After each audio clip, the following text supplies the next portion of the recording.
Hello guys, welcome to my channel Shivansh legal. मैं हूं शिवांश। आज हम बात करेंगे पनिशमेंट्स की। आईपीसी के अंदर जो पनिशमेंट्स हैं, चैप्टर 3 के अंदर जो पनिशमेंट हैं, कौन कौन सी पनिशमेंट्स हैं और कैसे पनिशमेंट दी जाती हैं, इसके रिगार्डिंग हम बात करेंगे। तो जो चैप्टर 3 है आईपीसी का, अभी तक हम चैप्टर 1 एंड 2 कर चुके हैं और इंट्रोडक्शन और जनरल एक्सप्लेनेशन हम पढ़ चुके हैं। अब बात करेंगे पनिशमेंट्स की। सो सेक्शन 53 से लेके सेक्शन 75 तक जो पनिशमेंट्स हैं डिफाइन की गई हैं, पूरा चैप्टर है। सो वन बाय वन इनको रीड करते हैं। सेक्शन 53। सेक्शन 53 के अंदर पनिशमेंट्स के टाइप्स हैं। मेनली 5 टाइप्स दे रखे हैं, जिसमें से पहला है डेथ, सेकंड है इम्प्रिजमेंट फॉर लाइफ, थर्ड जो था वो ओमिट कर दिया गया था, एंड जो फोर्थ है वो इम्प्रिजमेंट। अब ये इम्प्रिजमेंट दो तरह की हो सकती है, रिग्रेस या सिंपल। रिग्रेस जो है उसमें हार्ड लेबर कराई जाती है, और जो फोर्थ है इसके बाद, मतलब इसमें तो फिफ्थ है, और वो है फॉरफिचर ऑफ प्रॉपर्टी, मतलब प्रॉपर्टी जो है जब्त कर ली जाएगी। एंड जो सिक्स्थ है वो फाइन है, फाइन इम्पोज किया जाएगा। किसी ऑफेंस, अगर कोई ऑफेंस करता है कोई अक्यूज पर्सन, तो उसके ऊपर फाइन भी इम्पोज किया जा सकता है। तो ये 5 टाइप्स की जो है पनिशमेंट्स हैं जो आईपीसी के अंदर डिफाइन की गई है। डेथ जो है वो कैपिटल पनिशमेंट है, सबसे ऊंची पनिशमेंट जो है वो डेथ है। अब बात करते हैं सेक्शन 53A की। Construction of reference to transportation. तो अब ये ट्रांसपोर्टेशन क्या है? ट्रांसपोर्टेशन का एक ये वर्ड है, जहां जहां ये वर्ड आ रहा है उसको हम इम्प्रिजनमेंट फॉर लाइफ से चेंज करेंगे। तो पहले एक्ट्स थे, उनके अंदर ये ट्रांसपोर्टेशन वर्ड आ रहा होता था, तो उनको बेसिकली जो है 53A के से मतलब चेंज किया गया है। तो अब इसके पढ़ते हैं इसके क्लॉजेस वन बाय वन। तो subject to the provision of sub section 2 and sub section 3, any reference to transportation for life in any other law for the time being in force, or in any instrument or order having effect by virtue of any such law or of any enactment repealed shall be construed as reference to imprisonment for life। मतलब कि किसी act में punishment में transportation life दिया गया है, तो उसे हम इम्प्रिजनमेंट फॉर लाइफ जो है समझा जाएगा। हम वही मानेंगे, ट्रांसपोर्टेशन फॉर लाइफ को हम मानेंगे इम्प्रिजनमेंट फॉर लाइफ। अब सेकंड क्लॉज क्या है? इन every case in which a sentence for transportation for a term has been passed before the commencement of the Code of Criminal Procedure Amendment Act 1955, the offender shall be dealt with in the same manner as the sentence to rigorous imprisonment for the same term। क्या है इसके अंदर? जहां transportation for term आया word, जो transportation for term आया, तो उसको क्या समझेंगे हम? Imprisonment for the rigorous imprisonment. सिर्फ इम्प्रिजनमेंट नहीं, rigorous imprisonment for the same term. जो टर्म दे रखी है उसी टर्म को हम रिग्रेस इम्प्रिजनमेंट मानेंगे अगर ट्रांसपोर्टेशन वर्ड आया, ट्रांसपोर्टेशन फॉर अ टर्म आया।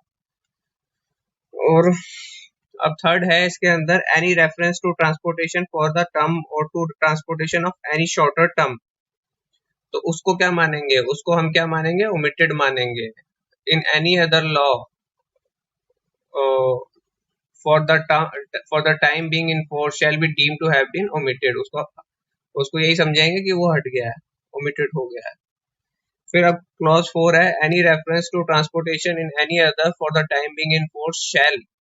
अब ये क्या है? इसके आगे फर्दर दो है, मतलब किसी अदर लोकल लॉ के अंदर, अदर लॉ के अंदर मतलब ट्रांसपोर्टेशन वर्ड आ रहा है, तो क्या होगा उसमें? तो if the expression means transportation for life, तो उसमें क्या समझा जाएगा? ट्रांसपोर्टेशन फॉर लाइफ को क्या समझा जाएगा? इम्प्रिजनमेंट फॉर लाइफ समझा जाएगा। और अगर ट्रांसपोर्टेशन फॉर शॉर्टर टर्म आ रहा है किसी अदर लॉ में, तो उसको क्या समझा जाएगा? ओमिटेड समझा जाएगा। तो ये थे जी इसके 4 क्लॉज 53A के। अब बात करते हैं section 54 of Indian penal code, commutation of sentence of death. Commutation कैसे होगा? सेंटेंस ऑफ डेथ अगर दे दिया है कि हाँ कोर्ट ने सेंटेंस दे दिया है कि इसके किसी केस के अंदर एक्यूज को मतलब फांसी की सजा दे दी गई है, तो उसको कम्यूटेशन क्या होगा, in every case in which sentence of death shall has been passed the appropriate government may, without the consent of the offender, commute the punishment of for any other punishment provided by this code. तो death को के अलावा जो और हमने अभी पढ़े हैं, टोटल 5 हमने पढ़े हैं, तो और जो है और कौन कौन से हैं, इम्प्रिजनमेंट है, उसके अंदर फिर क्या है, फॉरफीचर ऑफ प्रॉपर्टी है, फाइन है।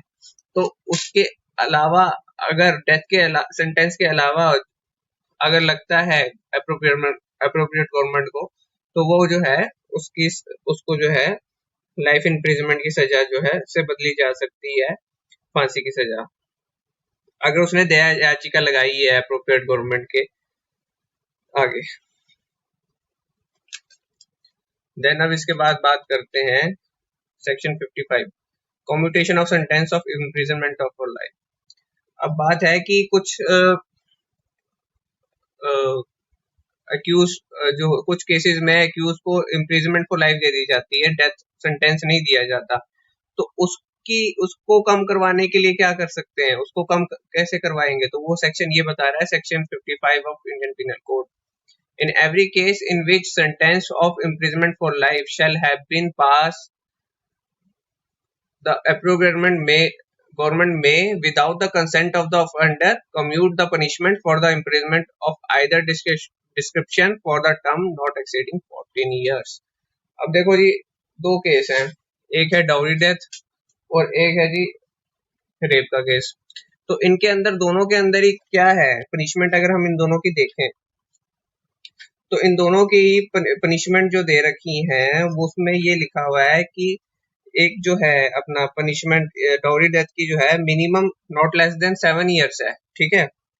और जो दूसरा है अपना ये जो रेप का सेक्शन है, इसके अंदर जो पनिशमेंट है वो कितनी है, उसके अंदर भी पनिशमेंट दे रखी है ना, तो वो कितनी है, वो है नॉट लेस देन 10 इयर्स। तो अप टू कितनी हो सकती है इम्प्रिजमेंट फॉर लाइफ, मतलब जब तक जिंदा है तब तक जो है इम्प्रिजनमेंट में रहना पड़ेगा। तो अब इन केसेस में अगर सजा कम करानी है, मान लो कि जो सजा कम करवानी है तो अप्रोप्रिएट गवर्नमेंट जो है वो उसकी सजा को कितना कम कर सकती है। तो उस केस में क्या है कि जैसे आप मान लो 10 साल की सजा 14 साल तक की सजा है उसकी है, तो उसमें 7 साल से कम नहीं कर सकती गवर्नमेंट उसकी। और जो सजा है उसको कहते हैं अब जैसे सजा जो है उसको 15 साल 16 साल ऐसे भी नहीं कर सकती, तो जो मिनिमम सजा है उतनी तो देनी ही देनी पड़ेगी, अपनी मनमर्जी नहीं कर सकती गवर्नमेंट उसमें भी। सो 14 इयर्स की जो सजा है उसके लिए एक्सीड नहीं कर रही होनी चाहिए करेगी, और जो इम्प्रिजमेंट फॉर लाइफ को अगर हम कम कर रहे हैं तो 14 इयर्स की जो सजा है उससे ज्यादा एक्सीड नहीं होगी वो। अब बात करते हैं एप्रोप्रिएट गवर्नमेंट 55A। 55A क्या कहता है, डेफिनेशन ऑफ एप्रोप्रिएट गवर्नमेंट। तो ये एप्रोप्रिएट गवर्नमेंट को ही डिफाइन कर रहा है। अब मान लो कि हमने ये जो सेक्शन 54 एंड 5 के अंदर ये जो पढ़ा है ना हमने, एप्रोप्रिएट गवर्नमेंट 2 जगह आया है, तो अब ये इसका मीनिंग क्या है, एप्रोप्रिएट गवर्नमेंट क्या होगी। तो इसका मीनिंग ये है कि in case where a sentence is a sentence of death or is an offense against any law relating to a matter to which the executive power of the union extends। तो union से related मतलब executive power जहां मतलब union की है, उन matter से related जो है, तो उन मैटर्स के लिए जो एप्रोप्रिएट गवर्नमेंट होगी वो सेंट्रल गवर्नमेंट होगी। अब मान लो जैसे सीबीआई है, तो सीबीआई के कोर्ट के अंदर अगर कोई ऑफेंस मतलब चल रहा था और उससे रिलेटेड अगर मान लो कि सजा कम करवानी है या डेथ की सजा कम करानी है या इम्प्रिजनमेंट फॉर लाइफ की सजा कम करवानी है, तो उस केस में कहाँ जाएंगे, सेंट्रल गवर्नमेंट के हाथ में जो होगी पावर होगी उसको कम करने की। सो अब इसके बाद है बी पार्ट, जो in case where the sentence is an is for an offense against the law relating to a matter to which the executive power of the state extends. मतलब executive power किसकी है? state की है वहां पे. तो फिर वहां पे जो है the government of state which within which the offender is sentenced. मान लो कि अब ये मान लो कि जिस ऑफेंडर मतलब एक्यूज जो है उसको सेंटेंस किया गया हरियाणा के अंदर, और उसने वो रहने वाला था, उसको मतलब और वो उसकी जुरिस्डिक्शन जो पड़ती थी वो दिल्ली की थी, और उसको जहां वो पकड़ा गया और उसके अगेंस्ट जो है उसको सेंटेंस दिया गया वो हरियाणा था, हरियाणा का कोर्ट था. तो अब वही कोर्ट की गवर्नमेंट जो है मतलब उसी स्टेट की जो गवर्नमेंट है वही मतलब उसकी जो सेंटेंस को जो है कम कर सकती है, वही अप्रोप्रिएट गवर्नमेंट कहलाएगी जहां उसको सेंटेंस सुनाया गया जिस स्टेट की कोर्ट के अंदर. ठीक है. देन अब इसके बाद बात करते हैं सेक्शन 56. सेक्शन 56 जो है रिपेल हो गया है तो इसको तो हम पढ़ेंगे नहीं. देन इसके बाद है section 57, fraction of terms of punishment. So fraction of terms of punishment क्या है? जिन ऑफेंस में फ्रैक्शन नहीं बताए गए हैं. अब मान लो कि अब हमारा लाइफ इम्प्रिजनमेंट है, तो अब इसका फ्रैक्शन कैसे होगा? तो इसका जो फ्रैक्शन है वो 20 इयर्स माना जाएगा, equivalent to the imprisonment of for 20 years.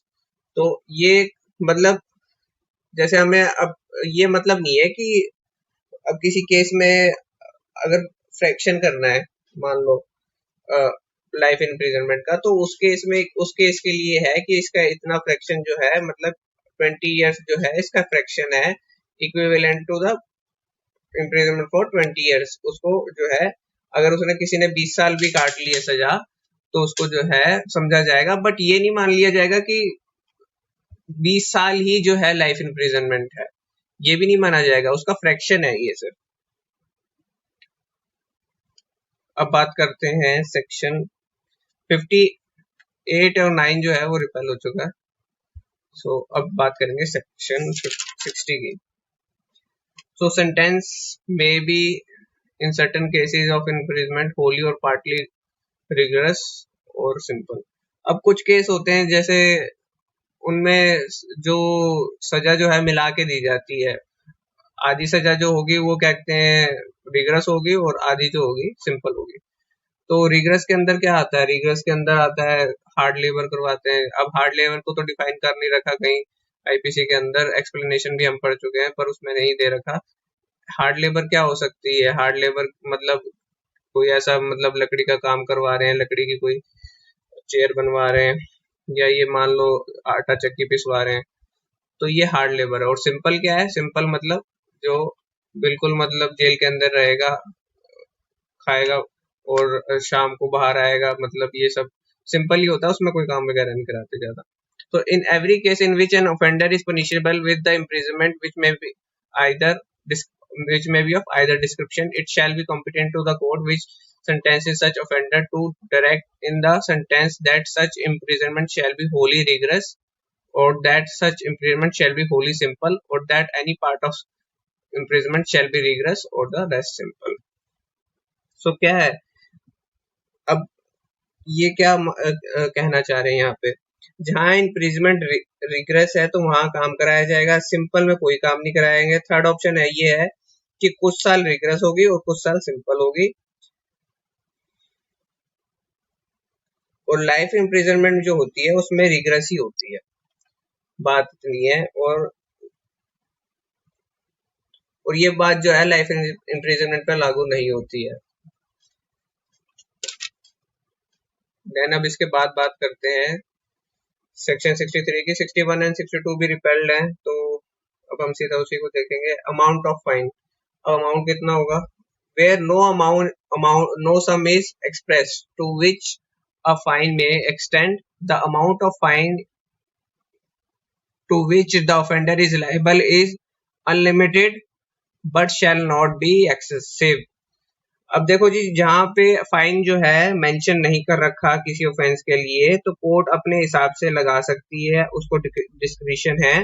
But accused की मेंटल और इकोनॉमिकल कंडीशन देखी जाएगी वहां पे। इतना भी इम्पोज नहीं कर दिया जाएगा कि मतलब वो दे ही ना सके। अब मान लो कि एक्यूज जो है उसकी उसकी नेट वर्थ जो है 10 लाख रुपीज है, और उसके ऊपर जो है 1000 करोड़ का जो है फाइन इम्पोज कर दिया, तो इतना भी जो है फाइन इम्पोज नहीं कर सकते। अब बात करेंगे सेक्शन 64 की। तो sentence of imprisonment for non payment of fine in every case of an offence punishable with the imprisonment as well as fine in which the offender is sentenced to a fine, whether with or without imprisonment, in every case of an offence punishable with the imprisonment or fine, or with or fine only, in which the offender is sentenced to a fine. It shall be competent to the court which sentence such offender to direct by the sentence that in default of payment of fine the offender shall suffer imprisonment for a certain term, in which imprisonment shall be excess of any other imprisonment to which he may have been sentenced, or which he may liable under the commutation of a sentence. तो ये section क्या कहना चाह रहा है? यदि जुर्माना नहीं दिया है, देखो जी, जुर्माना दे दो या फिर जो है सजा ले लो। यदि जुर्माना नहीं दिया तो कोर्ट के पास राइट है, वो आपको इम्प्रिजनमेंट दे सकता है। इम्प्रिजनमेंट कैसे देगा? वो जो है उस सर्टेन जो इम्प्रिजनमेंट जो है ना, फाइन के अकॉर्डिंग, जो जितना फाइन था उसके उसके उसके उसको देखते हुए देंगे। तो जो या तो फिर जुर्माना दे दो या फिर जो है सजा ले लो। तो imprisonment for a term in which imprisonment shall be excess of any other imprisonment to which he have been sentenced, or which he may be liable under the commutation of sentence। तो वही imprisonment उतनी होगी जो जिसके लिए उसको जो है सेंटेंस दिया गया है। और अब इसके बाद बात करते हैं सेक्शन 65 की। 65 ये कहता है limit to imprisonment for non payment of fine. अब भाई साहब इन्होंने पेमेंट नहीं किया, when imprisonment and fine awardable। अब जो है मतलब जहाँ पे दोनों ही चीजें थी, इम्प्रिजनमेंट भी था और फाइन भी था, तो दोनों सजाएं यहाँ पे, ठीक है। तो अब मैं एग्जांपल के लिए आपको एक चीज बताता हूँ इसमें, जैसे कि एक ऑफेंस के अंडर एक अक्यूज को 2 इयर्स की सजा मिली है, ठीक है। और तो उसका जो है 1/4 जो है, अगर वो पेमेंट नहीं करता तो उसकी 1/4 जो सजा होगी ना, 1/4 कितनी होगी? 2 इयर्स की 6 मंथ्स। 6 मंथ्स जो है, 6 मंथ्स की जो सजा है उसको जो है और मिलेगी अगर फाइन पे नहीं करता है तो इस तरह जो है हम नॉन पेमेंट ऑफ फाइन को कैलकुलेट करेंगे। अब बात करते हैं description of imprisonment for non payment of fine. अब इसका डिस्क्रिप्शन क्या है? The imprisonment which the court imposes in default of payment of a fine may be of any description to which the offender might have been sentenced for the offence। तो अब court पर depend करता है कि कितनी imprisonment होगी यदि fine नहीं पे किया। रिग्रेस होगी या सिंपल होगी, वो कोर्ट डिसाइड करेगा और ऑफेंस को देखते हुए करेगा। 67 section 67 of IPC, imprisonment for non-payment of fine IPC when offense punishable with fine only। अब कोई ऐसा ऑफेंस है जिसमें सिर्फ फाइन ही लगना था, और तब क्या होगा, तब कितनी इम्प्रिजनमेंट मिलेगी? तो ये सेक्शन बताता है हमें। देखो, if the offense is be punishable with fine only, the imprisonment which the court imposes in default of payment of fine shall be simple, and the term for which court directs the offender to be imprisoned in default of payment of fine shall not exceed the following scale। अब इसमें scale बताया गया है। सो अगर default करता है, कितना default करता है? For that is to say for any term not exceeding 2 months when the amount of fine shall not exceed 50 rupees, sorry 50 rupees जो है अगर का डिफॉल्ट करता है तो मैक्सिमम कितनी होगी 2 मंथ्स की, और अगर 100 रुपीज का करता है तो कितनी होगी 4 मंथ्स की, और अगर 100 से ज्यादा करता है इन any other case so 6 months की। सो ये है नॉन पेमेंट ऑफ फाइन का। 100 से ज्यादा करता है तो 6 मंथ्स की हो गई, 100 से 100 करता है तो 4 मंथ्स, और 50 रुपीज करता है तो 2 मंथ्स। अब सेक्शन 68 है imprisonment to terminate on payment of fine.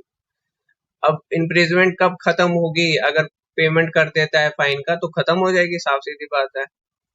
The imprisonment which is impose in default of payment of fine shall terminate whenever that fine is either paid or levied by the process of law. तो देखो, यदि किसी case में imprisonment या fine दोनों है, ठीक है, सेक्शन 68 की बात कर रहा हूं मैं, दोनों है, इम्प्रिजनमेंट भी है फाइन भी है। इम्प्रिजनमेंट खत्म होने के बाद यदि फाइन नहीं पे कर पाता तब इम्प्रिजनमेंट एक्सटेंड होती है। बट अगर इम्प्रिजनमेंट उसने फाइन ना पे करने के कारण मिली है और जब वो अपना फाइन पे कर देगा तो इमीडिएटली जो है उस इम्प्रिजनमेंट को खत्म कर दिया जाएगा, वो इम्प्रिजनमेंट खत्म हो जाएगी अगर उसने पेमेंट जो है अगर उसको इम्प्रिजमेंट जो है पेमेंट ना करने, फाइन का पेमेंट ना करने के लिए दी गई थी और वो पे कर दिया तो वो बाहर आ जाएगा, सीधी बात। अब सेक्शन 69 की बात करते हैं हम, terminate of imprisonment on payment of proportional part of time, अब पार्ट ऑफ फाइन। सो अब क्या कर रहा है इसमें कि प्रोपोर्शनल दे रहा है और कुछ पार्ट जो है दे रहा है फाइन का और कुछ नहीं दे रहा, तो उसमें कैसे होगा जी? तो अब बात करते हैं, if before the expiration of the term of imprisonment fixed in the default of payment, such proportion of the fine be paid or levied that the term of the imprisonment suffered in default of payment is not less than the proportion of the part of a fine still unpaid, the imprisonment shall terminate। तो क्या कहना चाह रहे हैं जी? तो ये कहना चाह रहे हैं जैसे जैसे जुर्माना देते जाओगे वैसे वैसे सजा जो है कम होती जाएगी। अब एग्जाम्पल के तौर पे लेते हैं जी, 100 रुपीज थे, ठीक है, जुर्माना जो था 100 रुपीज का था, ठीक है, या तो 100 रुपीज दे दो या 4 महीने की जो है इम्प्रिजनमेंट में रह लो, जेल में रह लो। तो अब इसको कैसे हम करेंगे? अगर वो 75 रुपीज दे देता है तो उसको कितने मंथ्स की जो है सजा, अब 25 रुपए के लिए नहीं दिए, 25 रुपए का डिफॉल्ट करा उसने, 75 दे दिए बट बाकी पैसे जो है नहीं दिए 25 रुपए, तो उसको 1 मंथ की इम्प्रिजनमेंट होगी। और अगर 50 रुपए दे देता है मान लो, तो उसको कितने मंथ की होगी? 50 रुपए का डिफॉल्ट किया उसने, बाकी 50 रुपए नहीं दिए, तो उसको कितने मंथ की होगी? 2 मंथ्स की। और जैसे ही ये अपना पैसे जो है, बाकी पैसे जो है चुका देंगे तो उसी टाइम जो है इम्प्रिजनमेंट खत्म हो जाएगी और उसको डिस्चार्ज कर दिया जाएगा इम्प्रिजनमेंट से। अब सेक्शन 70 की बात करते हैं हम, फाइन लेविड विद 6 years और during imprisonment death not to discharge property from liability. So ये क्या बात करना चाह रहे हैं? फाइन जुर्माना अगर लगा है तो 6 ईयर के अंदर आपसे वसूल किया जा सकता है, साफ सीधी बात है। जुर्माना जो है कोर्ट में कोई केस चल रहा है और आपके ऊपर जुर्माना भी फिक्स, अक्यूज के ऊपर जुर्माना भी फिक्स किया गया है, तो वो 6 महीने के अंदर वो जो है अक्यूज से वसूल सकती है कोर्ट।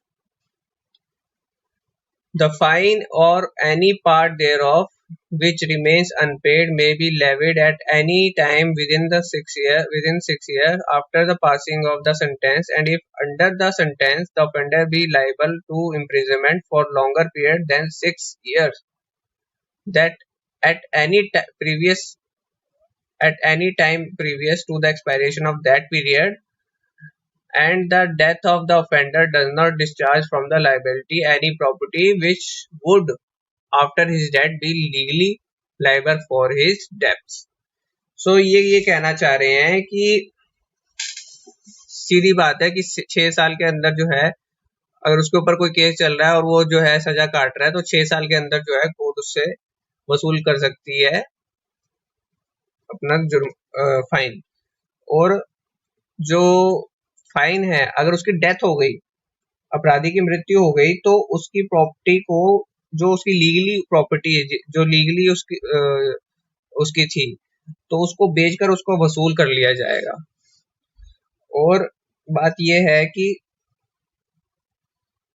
यदि जुर्माना नहीं दिया उसने, तब कोर्ट जो है वारंट इशू कर देगा और रेवेन्यू ऑफिसर जो है उसकी प्रॉपर्टी को जाकर वहां वैल्यूएशन करेगा और उसकी प्रॉपर्टी का वैल्यूएशन करके उससे वसूल किया जाएगा। पर यदि जुर्माना ना देने के बदले सजा पूरी कर ली तो फाइन नहीं लिया जाएगा। अगर वो फाइन नहीं देता और सजा पूरी कर लेता है तो जो है फाइन देने की जरूरत नहीं है। बट कंपनसेशन में, फाइन के साथ कंपनसेशन भी है। अब मान लो कि उसको जो एक्यूज को जो सजा हुई थी रेप के केस के अंदर हुई थी, तो जो विक्टिम पार्टी को, उसको कोर्ट ने कहा है कि विक्टिम पार्टी को आप कंपनसेशन भी दोगे, तो वो फिर कंपनसेशन से नहीं भाग सकता। कंपनसेशन तो उसको देना ही पड़ेगा, चाहे सजा ही क्यों ना काट ली हो, चाहे सजा खत्म हुई हो क्यों ना हो गई हो, फाइन के लिए भी सजा काट ली हो उसने, वो वाली सजा भी खत्म हो गई हो, पर कंपनसेशन तो उसको देना ही पड़ेगा। ये था सेक्शन 70। अब बात करते हैं 71 की। Limit of punishment of offence made up of several offences. तो इसमें क्या कहना चाह रहे हैं, एक ही ऑफेंस के लिए एक बारी सजा होगी, बट एक पर्सन के साथ सेम ऑफेंस बार बार किया गया है, देखो सेवरल टाइम किया गया है उसके लिए, एक ही तो उसके लिए एक ही पनिशमेंट होगी। अब जैसे मर्डर किया है, बार बार चाकू मारा है उसको, एक ही पर्सन को, तो एक ही बार जो है उसकी सजा होगी, जितनी मर्डर के सेक्शन के अंदर 302 के अंदर डिफाइंड है। बट अगर एक ही पर्सन के साथ डिफरेंस ऑफेंस किए गए हैं, अब मान लो कि उस एक पर्सन ने, एक्यूज ने किडनैप भी किया, रेप भी किया और मर्डर भी किया, तो अब उन तीनों की ऑफेंस के लिए जो है अलग अलग सजा होगी। और जो अगर दो अलग अलग पर्सन के साथ उसने ऑफेंस किया है, अगर उसने दो अलग अलग पर्सन के साथ ऑफेंस किया है, तो दोनों के लिए अलग अलग सजा होगी।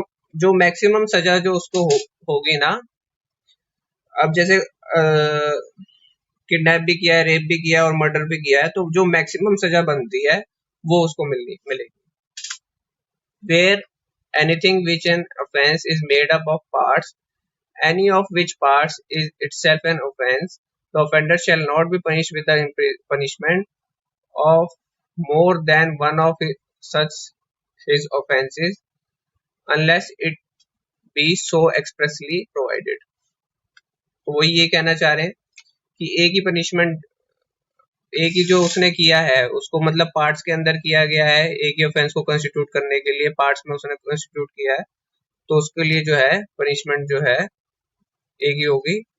और where anything in is an offence falling with in two or more separate definition of any law in force for the time being by which offences are defined or punished, और several acts, or where several acts of which one or more than one would by itself or themselves constitute an offense, constitute when combined a different offense, and the offender shall not be punished with more severe punishment than the court which tries him could award by one of such offenses।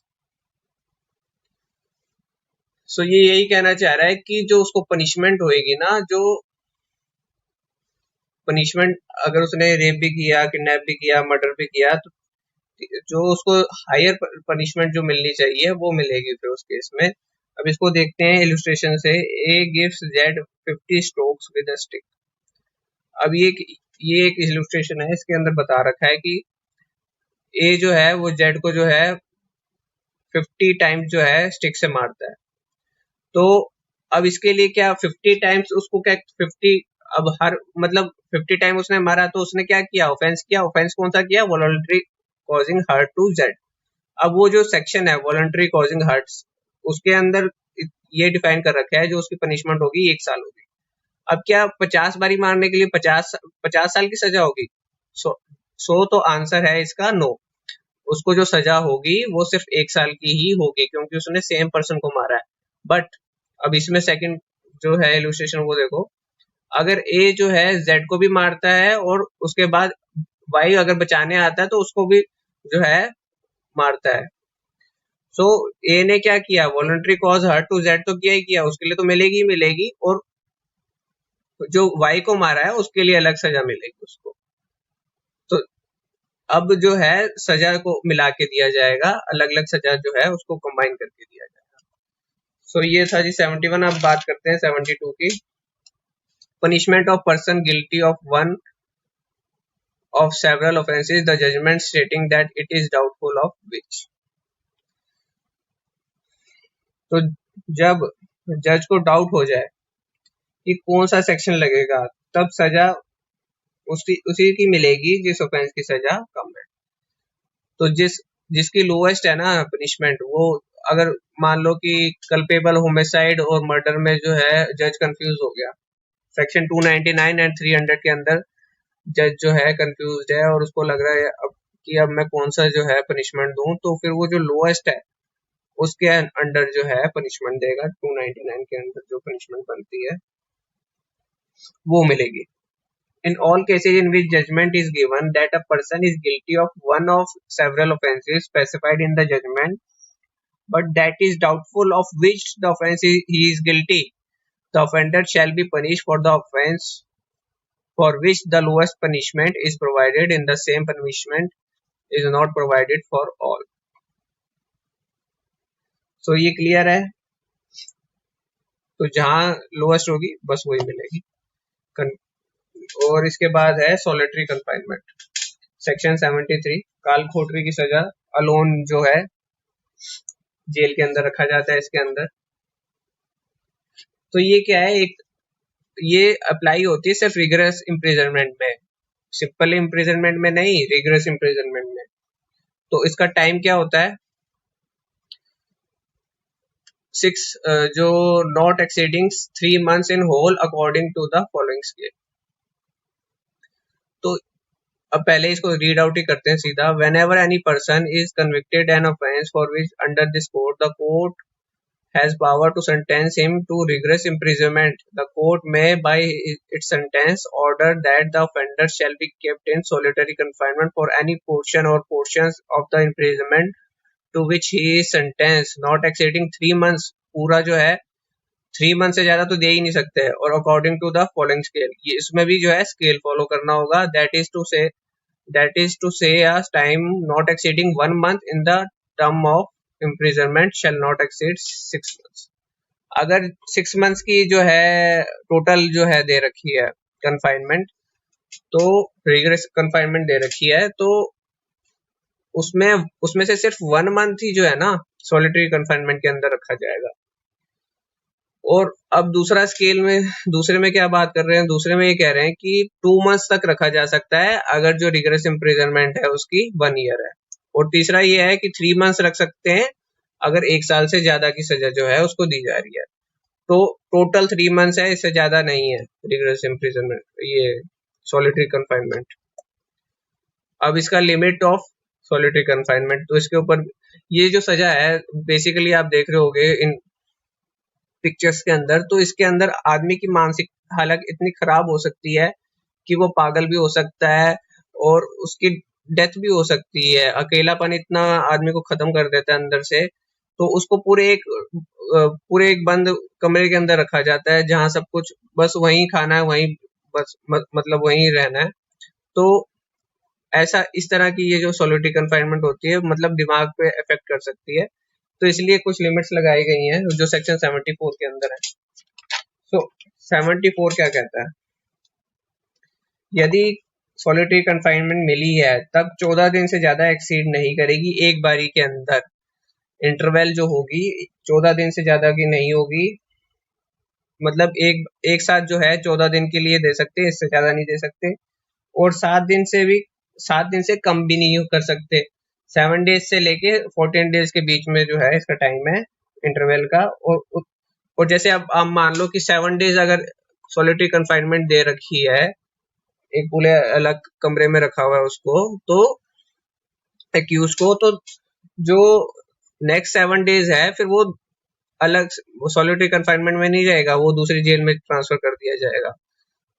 तो ये है कि interval पे चलेगा, एक साथ नहीं देंगे। So in executing a sentence of solitary confinement, such confinement shall in the no case exceed 14 days at a time, जो मैंने आपको बताया, with intervals between the period of solitary confinement of not less than duration that such periods, and when the imprisonment awarded shall exceed 3 months, the solitary confinement shall not exceed 7 days in any 1 month of the whole imprisonment awarded, with intervals between the period of solitary confinement of not less than duration than such period. तो मैंने आपको जो बताया उतना ही है, 7 और 14 days का जो है आप याद रखिएगा।